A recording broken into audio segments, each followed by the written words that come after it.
سلامونه ملګرو، هیله ده ټول به جوړ وروغ وایاست. صحتمند به وایم. الله زیارمن یم. زه بیا تاسو ته راغلی یم د نمپای د دوهمې ویډیو سره. نو په تېر درس کې مو زده کړل چې نمپای څه شی ده او ولې په ماشین لرنینګ کې دومره مهمه ده. صحیح ده؟ خو نمپای یوازې د نوم په پوهېدو سره نه زده کېږي. نن به یې په خپل کمپیوټر کې نصب کوو، امپورټ به یې کړو او خپل لومړی نمپای ارې به جوړه کړو. صحیح ده؟ د دې ویډیو تر پایه به وکولی شئ چې نمپای په هر پایتان پروژه کې تاسو وکارولی شئ. اوس څنګه یې موږ تاسو نصب کولی شو؟ لومړی پوښتنه دا پیدا کېږي چې موږ تاسو څنګه کولی شو مطلب نمپای انسټال کړو. ګورئ نمپای بایډیفالټ په پایتان کې نشته ده چې ته ورته ووایې چې مطلب امپورټ نمپای. صحیح ده؟ یا لکه موږ تاسو ټیکنټر لرو، موږ ورته وایو چې امپورټ ټیکنټر په دې ډول سره. دا ټیکنټر یو لیبرري ده، خو دا څه ډول ده؟ یو ماډیول دی، مطلب یو لیبرري ده چې دا په پایتان کې شته ده. خو داسې بعضې داسې لیبرریګان دي چې هغه یعنې په عادي پایتان کې خلک نه استفاده کوي، نو هغه یې مطلب یو لیبرري تجربه کړي چې هغه موږ تاسو به مجبوري هغه اول انسټالوو، د هغې څخه وروسته به هغه مطلب کاروو.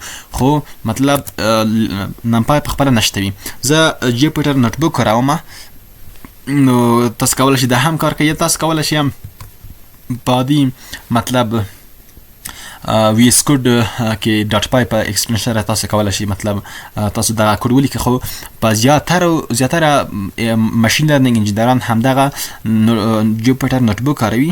نو دا د انسټالیشن ساده طریقه ده، را به شئ مطلب ایکسټنشن ته، په دې کې به تاسو جوپیټر نوټ بک سرچ کړئ دلته. صحیح ده؟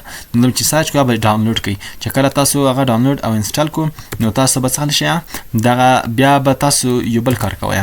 چې کله هغه ډاونلوډ شو نو تاسو به یو فایل جوړوئ لکه نمپای، خو ډاټ پای په نوم باندې نه جوړوئ. ډاټ پای چې دی دا اوس یو مطلب وی اس کوډ کې د ډاټ پای په ایکسټنشن سره دغه فایل چې دی تاسو ته جوړیږي.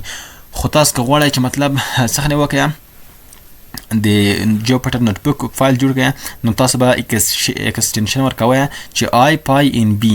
آی پای ان بی نو دا د مطلب د جوپیټر نوټ بک ایکسټنشن دی. نو په دوی کې تاسو کولی شئ چې مطلب ټول کوډ ولیکئ، ځکه د دې خوبي دا ده چې تاسو هره برخه ځان ته رن کولی شئ او کار پرې ترسره کولی شئ.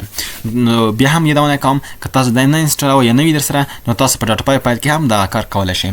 خو ګورئ په جوپیټر نوټ بک کې تاسو که یو لیبرري یا بل کومه لیبرري تاسو انسټالوئ، نو تاسو به دغه پرسنټیج ساین لیکئ، د هغې څخه به وروسته ورته لیکئ چې پیپ انسټال. اوس لکه زه نمپای غواړم، نمپای په دې ډول سره. صحیح ده؟ که چېرته او دا به رن کوي سره په دې ډول په دې سره هم رن کولی شي. لکه دلته اوس زه تاسو ته رن کوم، دا به اوس ماته وایي ریکوایرمنټ الریډي سټیسفاید، مطلب ماته وایي چې دغه نمپای چې کومه ده دا تا تر مخ انسټال کړې ده. صحیح ده؟ ما تر مخ انسټال کړې ده او تاسو داسې کولی شئ چې شیفټ ونیسئ او انټر ووهئ، نو تاسو یې رن کولی شئ په دې ډول سره. صحیح ده؟ نو داسې هم رن کولی شئ په دې ځای کې. او که چېرته تاسو ډاټ پای ایکسټنشن کاروئ، مطلب جوپیټر نوټ بک نه کاروئ، نو تاسو دلته هم انسټال کولی شئ. لکه دا ما ورته لیکلي چې فیکټ انسټال چې نمپای، په دې ډول سره تاسو مطلب کولی شئ چې کله انټر ووهئ نو دا به تاسو ته انسټالیږي. خو یو کار به وي چې تاسو به د انټرنیټ سره کونیکټ وایه. نو ما تر مخ انسټال کړې ده، ماته وایي چې تر مخ دې انسټال کړې ده. نو کله چې دا تاسو انټر پریس کړئ نو تاسو به دا انسټال شي. کله چې انسټال کمپلیټ شو نو د هغې څخه وروسته به نو تاسو راشئ دلته به یې چک کړئ چې آیا زما سره دغه مطلب لیبرري نمپای چې کومه ده دا زما سره انسټال شوې ده او که نه ده انسټال شوې. نو تاسو به که جوپیټر نوټ بک کاروئ دلته به ولیکئ چې پیپ شو نمپای او شیفټ انټر. دلته ماته نمپای په اړه ټول معلومات راښیي چې نمپای چې کوم ورژن ته کاروي او دا نور ټول معلومات یې ماته ښیي.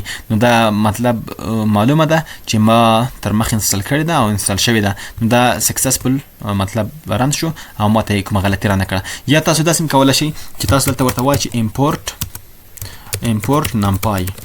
کله چې تاسو نمپای دا رقم وکړله نو دلته که چېرته نمپای غلطي در نه کړه او خط پرې رانغلو، نو که دلته اوس یو بل کوم شی وي مطلب داسې یوه لیبرري وي، نو دلته داسې غلطي تاسو در کوي. صحیح ده؟ دا غلطي در کوي. نو نمپای که چېرې تاسو مطلب ولیکلو او غلطي در نه کړه، نو دا تاسو پوه شئ چې نمپای زما سره انسټال شوی ده، بس کار پرې ترسره کولی شئ. نو په دې ډول سره تاسو کولی شئ چې نمپای امپورټ کړئ. نمپای همداسې نه کارول کېږي، نمپای به امپورټ کوئ. ما تاسو ته د لایبرري په اړه ټول معلومات ویل چې لایبرري څه ته وایي. لایبرري یو ټول باکس دی چې تاسو کولی شئ چې دا ټول باکس اول مطلب راواخلئ د ځان سره کېږدئ. نو موږ راواخیستلو ټول باکس ته مې غږ وکړو چې زما په کار یي ټول باکس زما سره شته دی. اوس زه کولی شم چې د دغې ټول باکس څخه هر وسیله زما په کار وي او زه ترې اخلم. صحیح ده. او بعضې انجینران ماشین لرنینګ انجینران یا نور پروګرامران دغه ورسره کاروي چې از ان پی. دا اوس څه معنی لري؟ دا ډېره خلک په دې کې کنفیوز وي. ګوره دغه ان پی ته الیس نوم ویل کېږي. الیس نوم یعنې یو ټمپرري نوم دی چې د کار د اسانتیا په خاطر مطلب انجینران یې لیکي. صحیح ده. د کار د اسانتیا په خاطر باندې او داسې ته کولی شي خپل نوم دې دلته ولیکي، بل نوم هم ولیکي، خو دغه سټنډرډ دی په نړیواله سطحه باندې منل شوی دی او هر څوک دا کاروي. نو داسې نه ده چې تاسو خامخا باید ان پی ولیکئ. هر څه دلته لیکلی شئ، که هر څه لیکلی شئ تاسو، خو ان پی یعنې نمپای نو دا خلک ډېر زیات کاروي. پانډاس کې پی ډي کاروي، همداسې نور. اوس مطلب داسې چې که چېرته دغه ورسره ونه لیکې نو ته به دلته چې مطلب د ارې یوه فنکشن ده په نمپای کې. صحیح ده. یوه فنکشن ده چې دغه فنکشن ته اکسس ته لرې نو ته به دلته ورته لیکې چې نمپای ډاټ ارې سره. صحیح ده. په دې ډول سره نو بیا غلطي نه درکوي او مطلب کار به کوي. خو د هرې فنکشن په مخ کې به تاسو نمپای پوره نوم لیکئ. خو که الیاس تاسو دلته وکاروئ ورته وایي چې از ان پی نو بیا تاسو کولی شئ دا د نمپای په ځای ان پی ولیکئ. دغه ته ویل کېږي الیاس نوم. یعنې موږ د دې غټ کار څخه خلاص شو. وروسته دی چې مطلب ان پی ډاټ مطلب مین دا د مطلب اوریج ته پیدا کوي. نو دغه ان پی هر وخت مطلب مجبور نه یو چې دلته نمپای ټول ولیکو. د دې لپاره دغه الیاس نوم کارول کېږي. اوس تاسو که چېرته انسټال کړي وي نو تاسو کولی شئ د دې ورژن هم معلوم کړئ. ورژن مې داسې معلوموئ چې دلته به پرنټ کې ان پی ډاټ ډبل انډرسکور ورژن او ډبل انډرسکور. په دې ډول سره کله چې تاسو رن کړئ تاسو ته به هغه ورژن معلوم کړي چې ته په کوم ورژن کې اخته یې او په کوم ورژن کې تا کوم ورژن انسټال کړی دی او کوم ورژن ته کاروي. اوس وخت دی لومړی ارې شو چې لومړی ارې موږ څنګه جوړولی شو. صحیح ده. نو لومړی ارې داسې جوړولی شو چې مطلب زه numbers is equal to دلته موږ تاسو ګوره دا نمپای ارې لکه لیست داسې ده، خو لیست ما درته وایي چې په تېره ویډیو کې چې هغه ډېره سلو دی نو موږ هغه نه کاروو. موږ به دغه لیست چاته کنورټ کړو؟ ارې ته یې کنورټ کړو، یعنې ان پی ارې ته یې کنورټ کړو. هغه څنګه موږ تاسو کنورټ کولی شو؟ هغه داسې کنورټ کولی شو. ان پی ته به اکسس ولري چې زه نمپای کې کار کول غواړم. په نمپای کې زه یوه ارې فنکشن ده، یو ټول دی، دا زه را اخلم. صحیح ده. نو ارې مې راواخیستله، خو په دې ارې کې زه دغه لیست ورشم ځکه زه دا غواړم چې دغه لیست ارې ته کنورټ کړم تر څو نمپای ارې ترې جوړه شي او دا کار په تیزۍ سره ترسره کړي. صحیح ده. نو نمپای ارې ته مې ورواچولو. دلته زه ورته وایم چې یو دوه همدارنګه درې څلور نو دغه الیمنټس شول. صحیح ده. نو په دې ډول سره زه ورته وایم چې ما ته پرنټ کړه چې راته پرنټ کړه نمبرز. کله چې زه رن کړم نو ماته یې نمپای ارې راکړه. زه څنګه پوه شم چې د نمپای ارې ده؟ ځکه دلته کاما تر منځ نشته ده. که چیرې صرف او صرف مطلب څه شی وایي یو پایتان لیست وایي، لکه زه دلته تاسو ته وایم چې نمز از ایکول ټو لیست یو کاما دوه کاما درې کاما څلور او زه ورته وایم چې ماته پرنټ کړه چې شی ماته دغه نمز پرنټ کړه. کله چې زه پرنټ کړم ګوره کاما یې ترمنځ ده، یعنې هر دغه یو ځان ته ابجکټ شو، د بل ځان ته ابجکټ، دا ځان ته ابجکټ او دا هم ځان ته ابجکټ. نو میموري زیاته ونیوله. نو دغه علت دی چې مطلب موږ تاسو دغه لیست غواړو څه شي ته یې کنورټ کړو؟ نمپای ارې ته یې کنورټ کړو. نو دې په خاطر باندې موږ لیست نه کاروو، موږ څه شی کاروو؟ نمپای ارې کاروو. دې په خاطر به تاسو پوهېږئ چې که چېرته یې مطلب کاما ترمنځ نه وه نو د نمپای ارې بلل کېږي.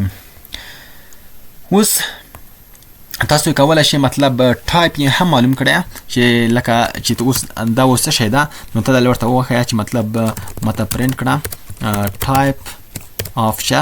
ټایپ آف نمبرز. زه غواړم چې نمبرز ټایپ معلوم کړم چې څه شی ده. دا چې د نمپای ان ډي ارې ده. ان ډي ارې یعنې ان ډایمنشل ارې.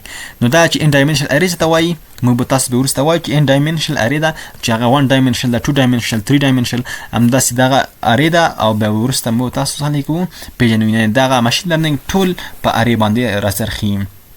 نو په دې ډول سره موږ تاسو ټایپ معلومولی شو او همداسې موږ کولی شو چې څه وکړو چې مطلب پرنټ کړه دغه په لیست کې چې کوم نمبرز دي د هر یوه سره مطلب د دالې اپریشن ترسره کولی شي.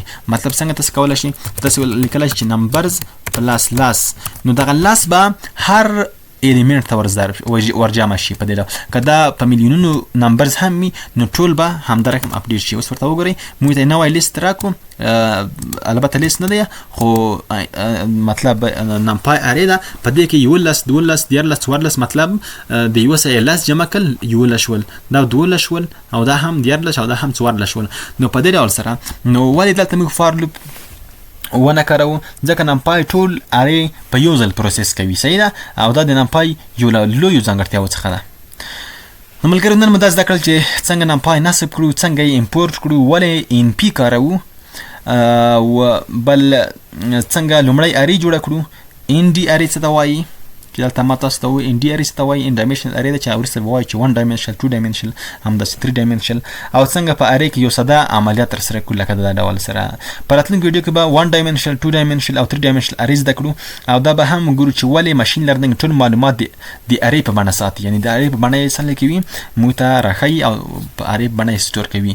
نو تر بلې ویډیو پورې د خدای په امان ښې چارې هیله ده چې په ویډیو باندې پوه شوي یئ ځان سره پریکټیس به وکړئ تمرین به وکړئ تر څو په راتلونکو ویډیوګانو کې تاسو سره مشکل نه وي. خدای په امان ښې چارې.